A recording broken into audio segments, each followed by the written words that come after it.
आइए जानते हैं बिहार के हर जिला हर क्षेत्र की फटाफट बड़ी खबरों को केवल 10 मिनट में। साथ ही आज के इस वीडियो में हम लोग जानेंगे कि सरकार ने कौन कौन सी बड़ी घोषणा की है और महिलाओं को कब से मिलेंगे 2500 रुपए। आज के मौसम, राशन कार्ड, आधार कार्ड, पैन कार्ड और फ्री गैस सिलेंडर से संबंधित बड़ी खबरों को। तो चैनल पर पहली बार आए हैं तो वीडियो को लाइक करके चैनल को सब्सक्राइब जरूर कर दें और कॉमेंट में अपने जिला और अपने शहर का नाम जरूर बताएं। प्रधानमंत्री आवास योजना 2.0 के तहत बिहार के 45 शहरी निकायों में पक्के मकान बनाने के लिए 233.05 करोड़ रुपए मंजूर किए गए हैं। मुजफ्फरपुर में नए राशन कार्ड बनाने की धीमी गति पर डीएम कुमार गौरव ने अधिकारियों को 5 अगस्त तक लक्ष्य पूरा करने का अल्टीमेटम दिया है। पात्र लाभुकों के जरूरी प्रमाण पत्र भी जल्द बनवाने के निर्देश दिए गए हैं ताकि कोई वंचित न रहे। कुल 86,175 नए राशन कार्ड बनने हैं। बिहार में अब स्कूलों, जेलों और हॉस्टलों में मिलेगी सीधे किसानों की ताजा सब्जियां। वेजफेड के जरिए होगी सप्लाई।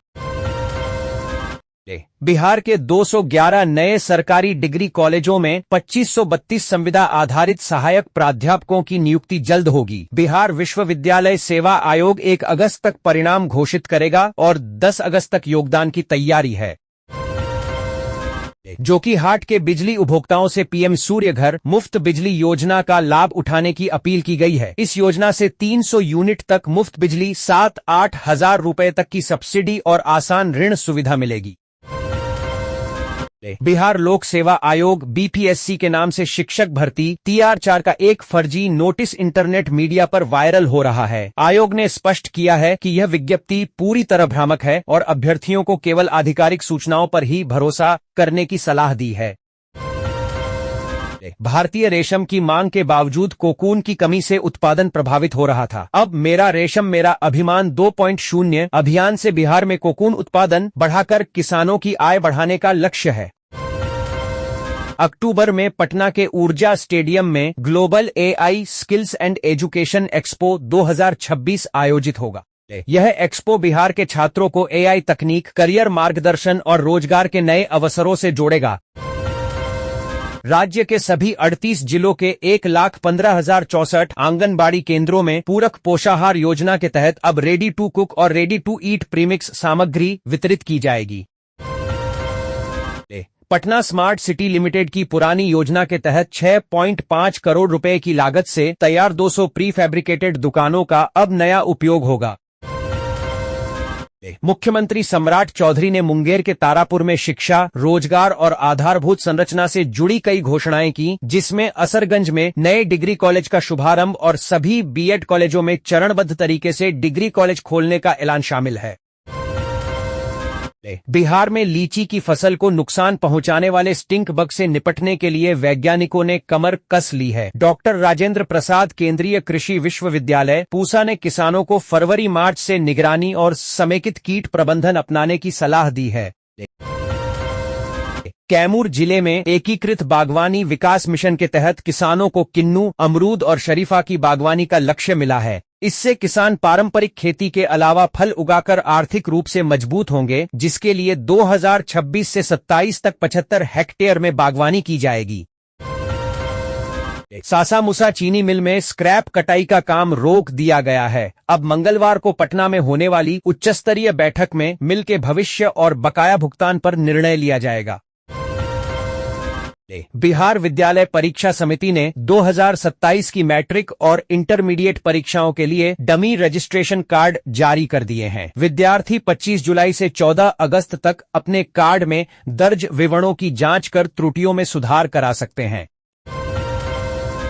मुजफ्फरपुर परिवहन विभाग ने वाहन मालिकों से 12 महीने में 345.95 करोड़ रुपए राजस्व वसूलने का लक्ष्य रखा है। नियम उल्लंघन पर जुर्माना लगेगा, जिसमें हेलमेट न पहनना, ओवरलोडिंग और प्रदूषण जैसे मामले शामिल हैं। मुख्यमंत्री सम्राट चौधरी ने मुंगेर के तारापुर में शिक्षा, रोजगार और आधारभूत संरचना से जुड़ी कई घोषणाएं की, जिसमें असरगंज में नए डिग्री कॉलेज का शुभारंभ और सभी बीएड कॉलेजों में चरणबद्ध तरीके से डिग्री कॉलेज खोलने का ऐलान शामिल है। पूर्व केंद्रीय मंत्री रविशंकर प्रसाद ने पटना के बुद्धा कॉलोनी में छात्रों और शिक्षकों से संवाद किया, जहां उन्होंने करियर मार्गदर्शन दिया और कठिन परिश्रम, अनुशासन व सकारात्मक सोच पर जोर दिया। किशनगंज पुलिस ने विशेष गश्ती अभियान के दौरान 2 बांग्लादेशी नागरिकों सहित 3 लोगों को फर्जी भारतीय दस्तावेजों के साथ गिरफ्तार किया है। पूर्व रेलवे ने श्रावणी मेले के दौरान बाबा बैद्यनाथ धाम जाने वाले कांवरियों के लिए सुल्तानगंज स्टेशन पर ट्रेनों के ठहराव का समय बढ़ाया है। 30 जुलाई से 28 अगस्त तक नियमित ट्रेनों का ठहराव 5 मिनट और 6 साप्ताहिक एक्सप्रेस ट्रेनों का 2 मिनट अतिरिक्त होगा। बिहार बोर्ड ने पटना के 10 मॉडल स्कूलों में जेईई और नीट की निशुल्क ऑफलाइन कोचिंग शुरू की है, जिसमें 11वीं और 12वीं के छात्र प्रतिदिन स्मार्ट क्लास में पढ़ रहे हैं। प्रधानमंत्री मोदी ने मन की बात में बिहार के प्रमोद कुमार, सोलर दीदी, देवकी देवी और वेस्ट टू वेल्थ मॉडल जैसे कई सफल प्रयासों की सराहना की। इन पहलों को राष्ट्रीय पहचान मिली और इनसे कई लोगों की जिंदगी में सकारात्मक बदलाव आए। सरकारी स्वास्थ्य संस्थानों में 2.12 लाख से अधिक HIV और हेपेटाइटिस जांच किट एक्सपायर हो गईं, क्योंकि उन्हें बिना एलिसा मशीन वाले केंद्रों पर भेजा गया था। राज्य स्वास्थ्य समिति ने बची हुई किटों को सदर अस्पताल के रक्त केंद्रों पर स्थानांतरित करने का निर्देश दिया है, ताकि उनका समय पर उपयोग हो सके। गया में सेंट्रल ब्यूरो ऑफ नारकोटिक्स की 5 दिवसीय कार्रवाई में 2.50 करोड़ रुपए की संदिग्ध दवाएं बरामद की गईं, 4 गोदाम सील हुए और 2 आरोपी गिरफ्तार हुए। भाजपा के राष्ट्रीय मंत्री ऋतुराज सिन्हा ने प्रशांत किशोर पर तीखा हमला बोला, आरोप लगाया कि उनके करोड़ों का टैक्स दूसरे राज्यों में जमा होता है, जबकि वे बिहार के विकास की बात करते हैं। वरिष्ठ IAS अधिकारी दिवेश सेहरा को बिहार सरकार से केंद्रीय प्रतिनियुक्ति पर भेज दिया गया है। अब वे केंद्र सरकार के वित्त मंत्रालय में संयुक्त सचिव की जिम्मेदारी संभालेंगे। जमुई जिला प्रशासन ने श्रावणी मेला के दौरान कांवरियों के लिए खाद्य सामग्री की मूल्य तालिका जारी की है, जिसमें सादा भोजन की थाली 65 रुपए और पनीर बटर मसाला 100 रुपए में मिलेगा। वाल्मीकि टाइगर रिजर्व में बाघों की संख्या 60 के पार हो गई है, जिसमें 8 से अधिक शावक भी शामिल हैं। संरक्षण के बेहतर प्रयासों और अनुकूल माहौल के कारण यह वृद्धि हुई है, जिसकी आधिकारिक घोषणा 29 जुलाई को होगी।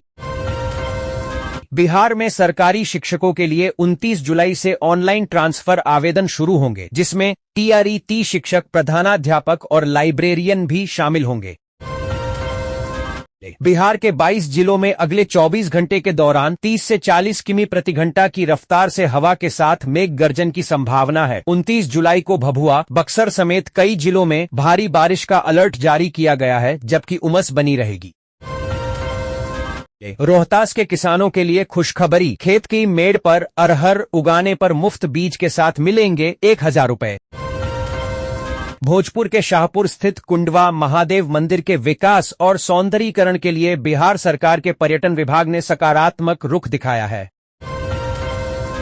राष्ट्रीय अध्यापक शिक्षा परिषद NCTE के आदेश के बाद बिहार के 352 एकल B.Ed कॉलेज अब बहुविषयक संस्थानों में बदलेंगे। उच्च शिक्षा विभाग इस प्रक्रिया को लागू कर रहा है, जिससे ये कॉलेज BA, BSc और BCom जैसे कोर्स भी संचालित कर सकेंगे।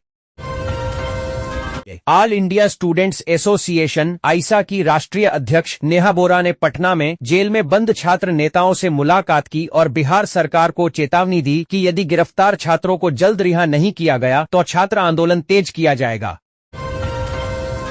बांकीपुर उपचुनाव के प्रचार के अंतिम दिन पटना में भाजपा और राजद के रोड शो आमने सामने आ गए। भाजपा कार्यकर्ताओं ने तेजस्वी यादव के काफिले पर पर्चे फेंके, जिस पर तेजस्वी ने मुस्कुराते हुए बदलाव का भरोसा जताया। भाजपा ने बांकीपुर विधानसभा उपचुनाव के लिए अपनी पूरी ताकत झोंक दी। मुख्यमंत्री सम्राट चौधरी और राष्ट्रीय अध्यक्ष नितिन नबीन ने भव्य रोड शो का नेतृत्व किया। बिहार सरकार ने नीट यूजी आंदोलनकारियों को बड़ी राहत देते हुए 29 जुलाई 2026 तक उन पर दर्ज सभी प्राथमिकी, परिवाद और कारण बताओ नोटिस वापस लेने की प्रक्रिया शुरू करने की घोषणा की है। बांकीपुर विधानसभा उपचुनाव के लिए प्रचार थमने से पहले भाजपा और राजद ने रोड शो कर पूरी ताकत झोंक दी, जबकि जनसुराज ने मोहल्ला मीटिंग पर ध्यान केंद्रित किया। बांका में 30 जुलाई से शुरू होने वाले विश्व प्रसिद्ध श्रावणी मेले के लिए जिला प्रशासन ने व्यापक तैयारियां की हैं, जिसमें सुरक्षा, सुविधा और तकनीक का बेहतर समन्वय है। बिहिया भोजपुर में 18.43 करोड़ रुपए की आरा-बक्सर मुख्य मार्ग 4 लेन परियोजना 1 साल बाद भी अधूरी है, जिससे स्थानीय लोगों और वाहन चालकों को भारी परेशानी हो रही है। बिहार के राज्यपाल लेफ्टिनेंट जनरल हसनैन ने कहा कि भारत का पड़ोस अब केवल स्थलीय सीमाओं तक सीमित नहीं है, बल्कि इसमें समुद्री संपर्क, व्यापार और रणनीतिक साझेदारी भी शामिल है। बिहार में कृषि क्षेत्र में महिलाओं की भागीदारी लगातार बढ़ रही है, जहां पंजीकृत महिला किसानों की संख्या 89 लाख के पार पहुंच गई है। दानापुर रेल मंडल के लखीसराय बाढ़ रेलखंड पर 2 दिन में दूसरी बार सिग्नल वायर चोरी होने से टाल जंक्शन पर रेल सेवा ठप हो गई। बांकीपुर उपचुनाव में मतदान से ठीक पहले नीतीश कुमार ने वीडियो संदेश जारी कर एनडीए उम्मीदवार नीरज सिन्हा के लिए वोट की अपील की। बीजेपी ने नीरज सिन्हा को सामान्य कार्यकर्ता के रूप में पेश करते हुए इस चुनाव को अपने गढ़ को बचाने की चुनौती बताया है। आर्थिक अपराध इकाई ईओयू ने मंगलवार को जमुई और शेखपुरा में जिला परिषद अध्यक्ष दुलारी देवी के पति गुड्डू यादव और उनके सहयोगियों के 24 ठिकानों पर कथित बेनामी संपत्ति की जांच के सिलसिले में छापेमारी की। बांकीपुर उपचुनाव के प्रचार के अंतिम दिन पटना में भाजपा और राजद के रोड शो आमने सामने आ गए। भाजपा कार्यकर्ताओं ने तेजस्वी यादव के काफिले पर पर्चे फेंके, जिस पर तेजस्वी ने मुस्कुराते हुए बदलाव का भरोसा जताया। बिहार में 100 से अधिक पंचायत सरकार भवनों का निर्माण भूमि विवाद, अतिक्रमण और तकनीकी बाधाओं के कारण रद्द कर दिया गया है। अब नए सिरे से भूमि की तलाश की जाएगी, जिससे परियोजनाओं में देरी होगी। भीखनपुर में रेलवे अंडरपास निर्माण के लिए गर्डर लॉन्चिंग की तैयारी के दौरान बजरंगबली की प्रतिमा का हाथ क्षतिग्रस्त हो गया, जिससे स्थानीय लोगों ने विरोध प्रदर्शन किया। बिहार लोक सेवा आयोग बीपीएससी ने शिक्षक और प्रधानाध्यापक पदों पर नियुक्ति संबंधी इंटरनेट मीडिया पर प्रसारित विज्ञप्ति को फर्जी और भ्रामक बताया है। बांकीपुर उपचुनाव को लेकर तेजस्वी यादव ने बीजेपी पर बड़े वादे कर उन्हें पूरा न करने का आरोप लगाया है। उन्होंने जनता की नाराजगी और अपनी जीत का भरोसा जताते हुए AK-70 मामले में न्यायिक जांच की मांग दोहराई। बिहार लोक सेवा आयोग बीपीएससी ने 18 पदों पर पर्याप्त आवेदन न मिलने के कारण 7 महीने बाद फिर से आवेदन प्रक्रिया शुरू की है, जो 2 से 15 अगस्त तक चलेगी। प्रशांत किशोर ने बांकीपुर उपचुनाव में मतदाताओं से जाति धर्म से ऊपर उठकर वोट करने की अपील की और इस चुनाव को मुख्यमंत्री बदलने के सवाल से जोड़ा। कांग्रेस ने बिहार में छात्र आंदोलन और सीवान गोलीकांड पर सक्रियता बढ़ाई। राहुल गांधी ने घायल छात्रों से बात की। नेताओं ने गिरफ्तार छात्रों से मुलाकात की। बांकीपुर उपचुनाव में बीजेपी, आरजेडी और जनसुराज ने पूरी ताकत झोंक दी है, जहां बड़े मुद्दों के साथ जलजमाव और ट्रैफिक जैसी स्थानीय समस्याएं भी वोटर की प्राथमिकता में हैं। नेपाल में सांप्रदायिक हिंसा के बाद अररिया से सटी भारत नेपाल सीमा पर सुरक्षा कड़ी कर दी गई है। डीएम और एसपी ने सीमावर्ती गांवों का दौरा कर ग्रामीणों से शांति बनाए रखने की अपील की और सुरक्षा का भरोसा दिलाया। पटना सिटी में गंगा किनारे की असर्वेक्षित भूमि का सर्वेक्षण करने के लिए सारण और पटना जिले के अधिकारियों की टीम पहुंची। पटना हाईकोर्ट ने सार्वजनिक परीक्षाओं में अनुचित साधनों के मामलों के त्वरित निपटारे के लिए बिहार में 3 विशेष फास्ट ट्रैक अदालतों के गठन का निर्णय लिया है। बिहार बंद हिंसा में घायल छपरा सदर की बीडीओ दृष्टि की पटना के IGIMS में आंख की जटिल सर्जरी सफल रही। औरंगाबाद का 111 साल पुराना ऐतिहासिक गोह थाना भवन जर्जर हालत में है, जिसकी छत से बरसात में पानी टपकता है और महत्वपूर्ण दस्तावेजों को खतरा है। ललित नारायण मिथिला विश्वविद्यालय के अधीन कॉलेजों में बोनाफाइड सर्टिफिकेट के लिए छात्रों से 200 से 500 रुपए की अवैध वसूली की जा रही है, जबकि यह प्रक्रिया निशुल्क है। छात्र संगठनों ने इस अनियमितता पर कुलपति से तत्काल रोक लगाने और दोषियों पर कार्रवाई की मांग की है। बिहार और असम सरकारों ने नीट यूजी प्रदर्शनकारियों के खिलाफ दर्ज सभी मामले वापस लेने और उन्हें रिहा करने का फैसला किया है। तेज प्रताप यादव की गिरफ्तारी के बाद बिहार की राजनीति गर्मा गई है, जिसमें शत्रुघ्न सिन्हा ने उनकी तत्काल रिहाई और प्रदर्शनकारियों पर दर्ज मामले वापस लेने की मांग की है। जमुई के सिकंदरा में आर्थिक अपराध इकाई ईओयू ने जिला परिषद अध्यक्ष दुलारी देवी और उनके पति गुड्डू यादव के ठिकानों पर छापेमारी की। सरकार की तमाम सख्ती के बावजूद अतिक्रमण और अवैध कब्जे करने वालों के हौसले बुलंद हैं। सोमवार को सांसद डॉक्टर भीम सिंह के प्रश्न के उत्तर में राज्यसभा में यह जानकारी सरकार ने दी। बांकीपुर विधानसभा उपचुनाव में निष्पक्ष और भयमुक्त मतदान सुनिश्चित करने के लिए प्रशासन ने व्यापक सुरक्षा इंतजाम किए हैं। औरंगाबाद के बभंडी गांव में बिस्तर पर छिपे सांप के डंसने से एक महिला की मौत हो गई। झाड़ फूंक के चक्कर में इलाज में हुई देरी को डॉक्टरों ने मौत का कारण बताया और तुरंत अस्पताल पहुंचने की सलाह दी है। बिहार लोक सेवा आयोग बीपीएससी के नाम से शिक्षक भर्ती TR4 का एक फर्जी नोटिस इंटरनेट मीडिया पर वायरल हो रहा है।